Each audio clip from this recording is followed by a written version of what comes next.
అందరికీ కూడా శుభాశీస్సులండి. South India సర్వాధికారి యూట్యూబ్ ఛానల్ ద్వారా మంచి మంచి విషయాలన్నీ కూడా తెలుసుకోవచ్చు.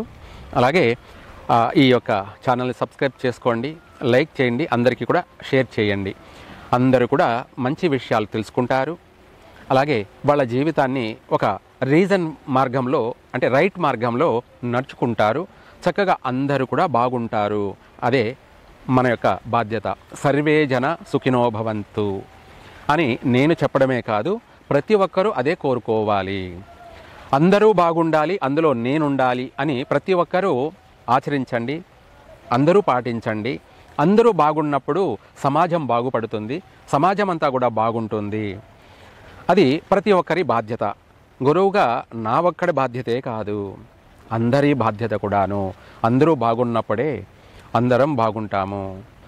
అందరూ బాగుండాలి అని చెప్పి నేను ఎప్పుడూ కూడా కోరుకుంటూ ఉంటాను. అది అందరూ కూడా ఆచరించినట్టయితే ఎవ్వరికీ ఎటువంటి ఇబ్బందులు ఉండవు.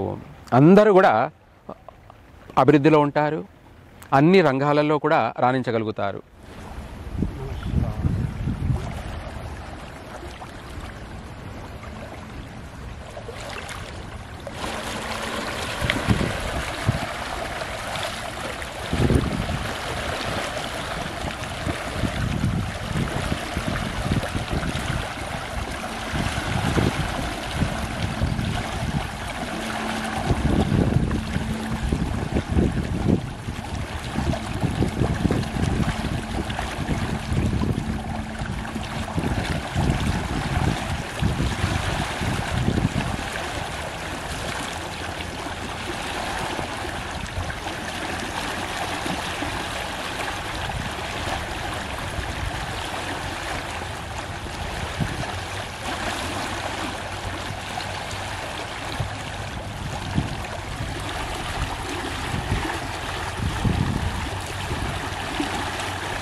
అయితే ముఖ్యంగా చెప్పాలి అంటే ఇప్పుడు కర్కాటక రాశి వారికి ఈ యొక్క శ్రీ శాలివాహన శకం, శ్రీ విశ్వావసునామ సంవత్సరం, మార్గశిర మాసం ఇంగ్లీష్ ప్రకారంగా డిసెంబర్ నెలలో ఈ యొక్క కర్కాటక రాశి వారికి ఏ విధంగా ఉండబోతుంది అన్న విషయాన్ని మనం క్లుప్తంగా తెలుసుకుందాం.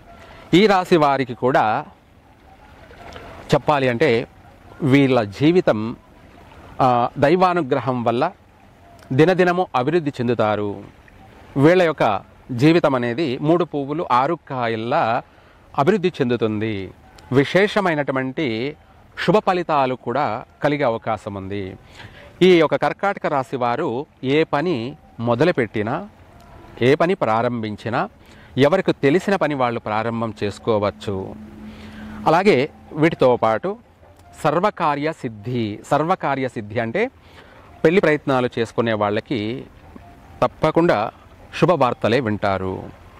వీళ్ళు మొదలు పెట్టడమే ఆలస్యం, వెంటనే కూడా సంబంధాలు కుదిరే అవకాశము ఉంది. తొందరగా కూడా వివాహం అయ్యే అవకాశాలు కూడా పుష్కలంగా కనబడుతున్నాయి. వాటితో పాటు ఎటువంటి వ్యాపారమైనా కూడా ఈ కర్కాటక రాశి వారు ప్రారంభం చేసుకోవచ్చు. వీళ్ళు ఎటువంటి వ్యాపారాన్నైనా సరే, ఎంత పెద్ద వ్యాపారాన్నైనా సరే, ఎంతటి కఠినమైన కార్యాన్నైనా సరే, కఠినమైన వ్యాపారాన్నైనా సరే తిరుగు లేకుండా బాగా అనుభవజ్ఞుల వలె, ఆరితేరిన వాళ్ళ వలె వీళ్ళకి బ్రెయిన్లో పాజిటివ్ ఆలోచన అంటే మంచి ఆలోచన పరులుగాను, బాగా చాకచక్యంగా ప్రతి వ్యవహారాల్లోనూ వీళ్ళు చేయగలుగుతారు, రాణించగలుగుతారు. అందరి చేత ప్రశంసలు కూడా పొందుతారు. అందరి చేత 10 మంది చేత ప్రశంసలు పొందుతారు. గౌరవ మర్యాదలకు లోటు ఉండదు. తిట్టిన వాళ్ళే మళ్ళీ పొగిడే అవకాశం కూడా ఉంది. అంటే దూషించిన వాళ్ళు, తిట్టిన వాళ్ళు, అవమానించిన వాళ్ళే మళ్ళీ తలదించుకునే అవకాశం ఉంది. ఇంకా చెప్పాలి అంటే పొగిడే అవకాశం కూడా ఉంది. ఇంకా నా జీవితం ఎందుకు పనికిరాదు, ఎంత చేసినా ఇంతేనేమో, ఎప్పటికీ కష్టాలు పడుతూ ఉండాల్సిందే, అందరూ చెప్తూనే ఉంటారు కానీ జరిగింది ఏమీ లేదు అని అనుకోవద్దు. పగలు రాత్రి అనేది ప్రతిరోజు జరుగుతుంది. ఇక్కడ బాగా ప్రతి ఒక్కరూ గ్రహించాలి. ఒక రోజు 24 గంటలు సూర్యోదయం నుంచి, సూర్యుడు ఉదయించిన నుంచి మరుసటి రోజు సూర్యోదయం వరకు కూడా 24 గంటలు. రాత్రి 12ంటికే కాదు. అది ఇంగ్లీషు వాణి యొక్క సంప్రదాయం.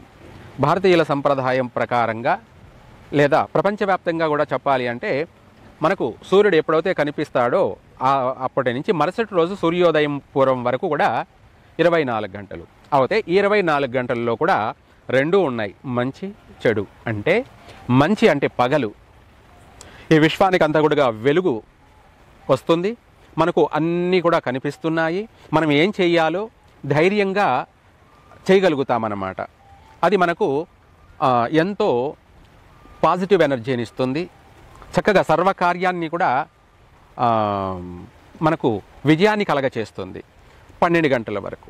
మళ్ళీ 12 గంటల తర్వాత చీకటి వస్తుంది. అదే కష్టము. అంటే కష్టము అంటే చీకటి, అపసవ్యము అంటారు, నెగిటివ్ అంటారు. సవ్యము అంటే పగలు, అపసవ్యము అంటే చీకటి. అది ప్రపంచానికంతా కూడా కష్టకాలము అని అర్థం అన్నమాట.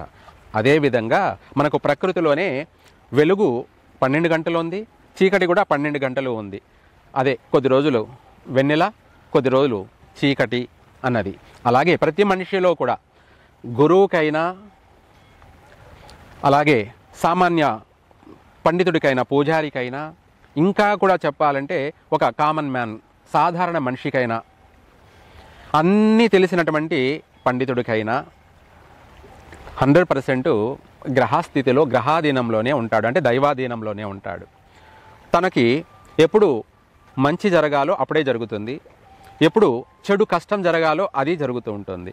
అయితే ఎక్కువగా దైవారాధన చేస్తూ నిత్యము అనునిత్యము మంత్రానుష్ఠానంతో జీవిస్తూ ఉన్నాడు కాబట్టి అందుకనేసి ఎక్కువ శాతం బలమైనటువంటి భారీ కష్ట నష్టాలు రావు.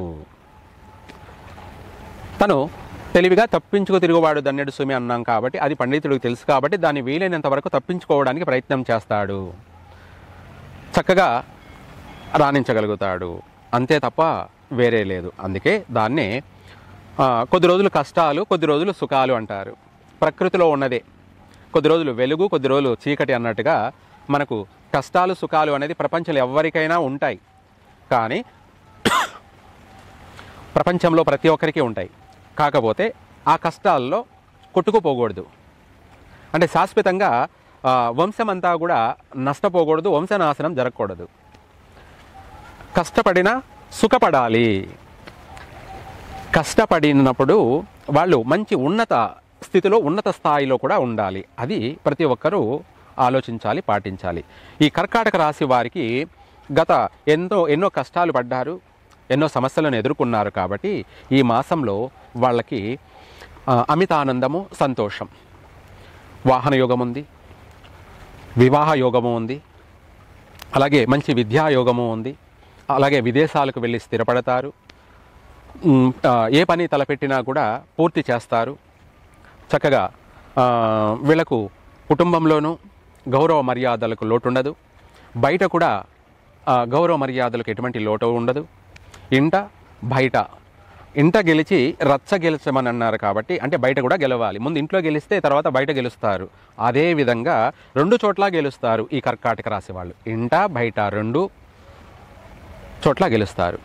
అలా ఆ విధంగా ఈ కర్కాటక రాశి వారికి అనేక విషయాలలో కూడా విశేషమైనటువంటి శుభ పరిణామాలు అధికంగా ఉన్నాయి. సంతాన యోగం బాగా ఉంది, పుత్ర సంతానం అధికంగా ఉంది. కొంతమందికి స్త్రీ సంతానం కలుగుతారు, అధికంగా పుత్ర సంతాన ప్రాప్తి కూడా కలిగే అవకాశము ఉంది. ఆరోగ్యపరమైనటువంటి విషయాలలో కూడా బాగుంటుంది. చక్కగా దీర్ఘకాలికమైనటువంటి ఏవైతే ఆరోగ్యాలతో, అనారోగ్యాలతో బాధపడుతూ ఉన్న వాళ్ళు ఈ మాసంలో ఆ ఆరోగ్య సమస్యల నుంచి బయటపడతారు. ఔషధ సేవన అంటే దానికి తగినటువంటి పరిహారం చేసుకొని, ఆరోగ్యపరంగా పరిష్కారం చేసుకొని దాని నుంచి బయటపడతారు. చక్కగా అభివృద్ధి చెందుతారు, ఆరోగ్యపరంగా బాగుంటారు. అన్ని విధాలా కూడా ఈ రాశి వాళ్ళకి కలిసి వచ్చే అంశాలే అధికంగా ఉన్నాయి. కర్కాటక రాశి వారు ఇంకా కూడా మంచి ఫలితాల కోసం, సత్ఫలితాల కోసం ముత్యాన్ని ధరించడం కానీ, లేదంటే శివునికి మంగళవారం బెల్ల పొంగలి అనగా బెల్లం అన్నంతో శివునికి స్వయంగా మీరే అభిషేకం చేసుకోవచ్చు. లేదంటే అయ్యగారి చేత అభిషేకం చేయించండి. అలా చేయడం వల్ల మీకు జన్మల నుంచి పట్టి పీడిస్తున్నటువంటి కోర్టు సమస్యలు కావచ్చు, లేదంటే శత్రు బాధలు కావచ్చు, లేదంటే ఆర్థికపరమైనటువంటి సమస్యలు కావచ్చు, ఈ 3 కూడా శాశ్వతంగా వైదొలిగిపోతాయి. మంగళవారం బెల్ల పొంగలితో అభిషేకం చేయడం వల్ల మీకు తిరిగే లేదు. అనుకున్నది సాధించి అందరూ కూడా స్థిరపడతారు, సుఖపడతారు. మిమ్మల్ని నమ్ముకున్న వాళ్ళని కూడా మీరు పైకి తెస్తారు. చక్కగా కలిసి వస్తుంది. సర్వే జన సుఖినో భవంతు.